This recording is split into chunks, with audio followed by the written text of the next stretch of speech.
சின்ன படத்துக்கெல்லாம் கண்டிப்பாக தேட்டர் கொடுக்கணும் அப்படிங்கிறது வந்து கலைஞர் சட்டம் கொண்டு வந்தார். அது இப்போ இல்லாமல் போயிடுச்சு. இப்போ இன்றைய முதல்வர் ஸ்டாலின் அவர்களுக்கு வந்து இந்த செய்தி போகும்னு நினைக்கிறேன். அது முதல்ல திறந்து விடுங்கப்பா அந்த சின்ன படத்தை. ஏன்னா எலெக்ஷன் ஒரு நேரம் உடனே பண்ணிடுவாங்க. இந்த மாதிரி நேரத்தில் இதெல்லாம் ஞாபகப்படுத்தணும்.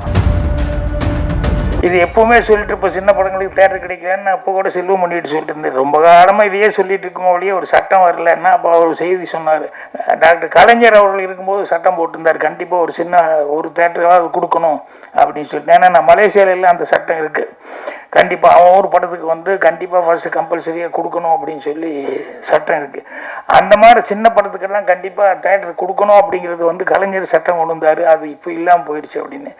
இப்போ இன்றைய முதல்வர் அவர் ஸ்டாலின் அவர்களுக்கு வந்து இந்த செய்தி போகும்னு நினைக்கிறேன். அது முதல்ல திறந்து விடுங்கப்பா அந்த சின்ன படத்தை. ஏன்னா எலெக்ஷன் ஒரு நேரம் உடனே பண்ணிடுவாங்க. இந்த மாதிரி நேரத்தில் இதெல்லாம் ஞாபகப்படுத்தணும். ஸோ இந்த சின்ன படங்களுக்கெல்லாம் உதவி கொடுத்துட்டு இருக்கிறது ஆக்சுவலாக குவன் மாதிரி இவங்கெல்லாம் தான் வந்து செஞ்சிட்ருக்காங்க.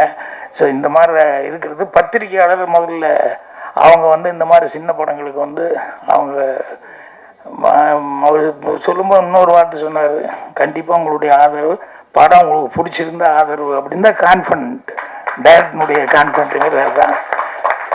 நானே ஃப்ரெஷ் ஷோ முடிஞ்சோன்னே வந்து அடுத்து எல்லோரும் ஒரு பார்ட்டி மாதிரி கலந்துக்குவோம். அப்போ படத்தை பற்றி மட்டும் பேச வேண்டான்னு சொல்லுவேன்.